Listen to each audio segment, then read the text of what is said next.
قادم قادم قادم، جيل العزة والحرية قادم، لم يتوقف نار لا عدوان إلا على الظالمين،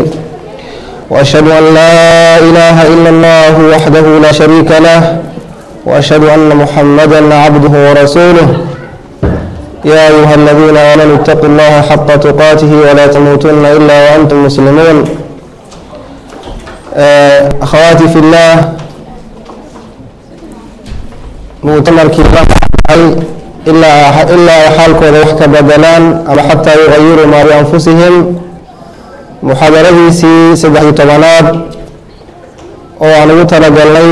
gabdhaha muslimaadka ah. muxaadaradaas aan u bixinay xanta iyo been abuurka ayaa waxaa la diyaar ah shaykhuna alfaadil الsheikh moxamed cabdi umal, oo in sha allah mowduucaas iyo canaasiirta hoos imaanaysa naga shaafin doona biidni اllahi tabaaraka wa tacaala. waxaan ka codsanaynaa walaalaha in ay codkooda hoos u dhigaan inta ay muxaadarada socota, ilaah ay ka cabsadaan subxaanahu wa tacaala, buuqa iyo sheekadana la joojiya, sheekhana oo dhegeysta, ilaahna nawriya subxaanahu wa tacaala, aladiina yastamicuuna alqowla fayatabicuuna axsanah. haddana waxaan u daayinayaa sheekha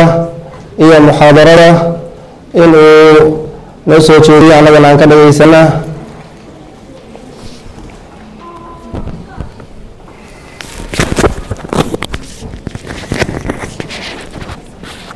بسم الله الرحمن الرحيم. إن الحمد لله نحمده ونستعينه ونستغفره، ونعوذ بالله من شرور أنفسنا وسيئات أعمالنا. من يهده الله فلا مضل له ومن يضلل فلا هادي له، وأشهد أن لا إله إلا الله وحده لا شريك له، وأشهد أن محمدا عبده ورسوله. يا أيها الذين آمنوا اتقوا الله حق تقاته ولا تموتن إلا وأنتم مسلمون. يا أيها الناس اتقوا ربكم الذي خلقكم من نفس واحدة وخلق منها زوجها وبث منهما رجالا كثيرا ونساء، واتقوا الله الذي تساءلون به والأرحام إن الله كان عليكم رقيبا. يا أيها الذين آمنوا اتقوا الله وقولوا قولا سديدا يصلح لكم أعمالكم ويغفر لكم ذنوبكم، ومن يطع الله ورسوله فقد فاز فوزا عظيما. أما بعد، فإن أصدق الحديث كلام الله، وخير الهدي هدي محمد صلى الله عليه وسلم، وشر الأمور محدثاتها، وكل محدثة بدعة، وكل بدعة ضلالة، وكل ضلالة في النار.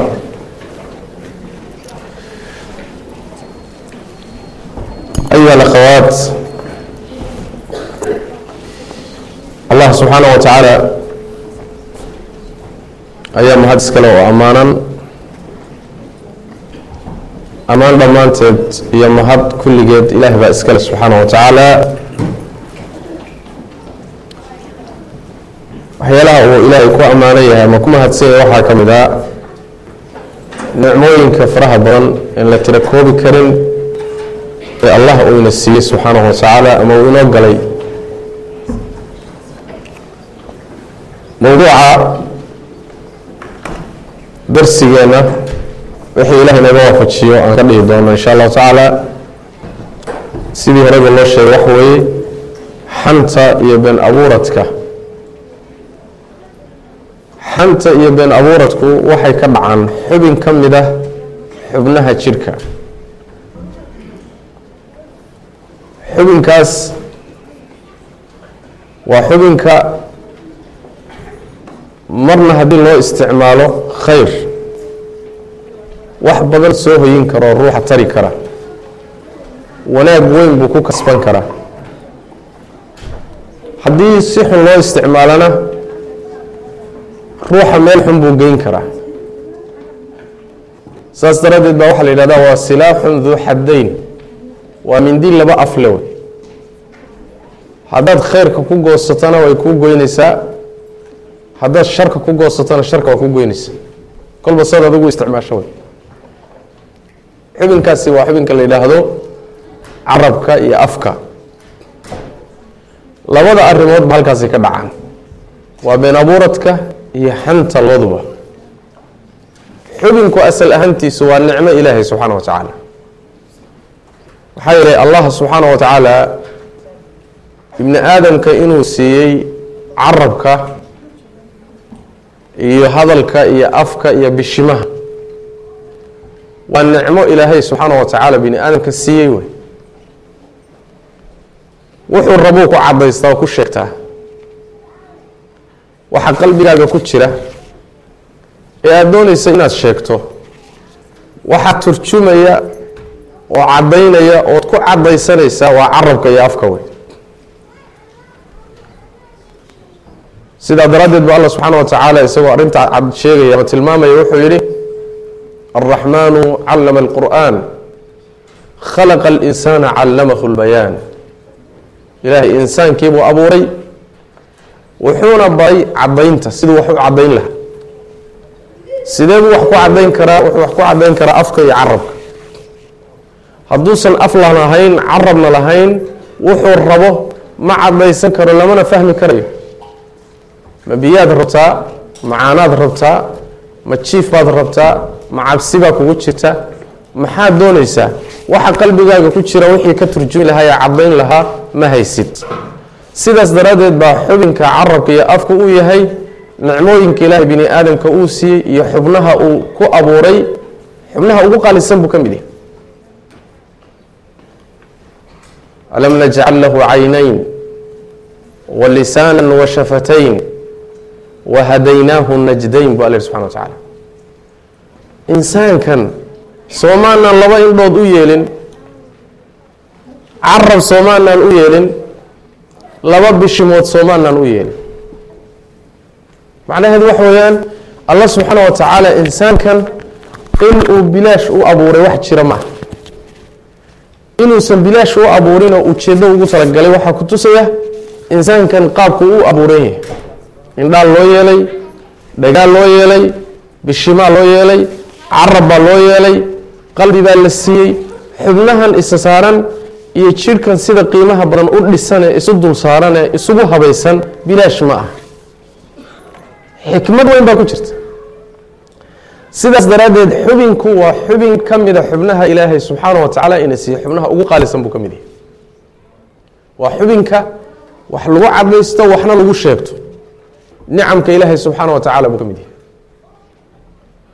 ayib xubinkaas qaaliga ah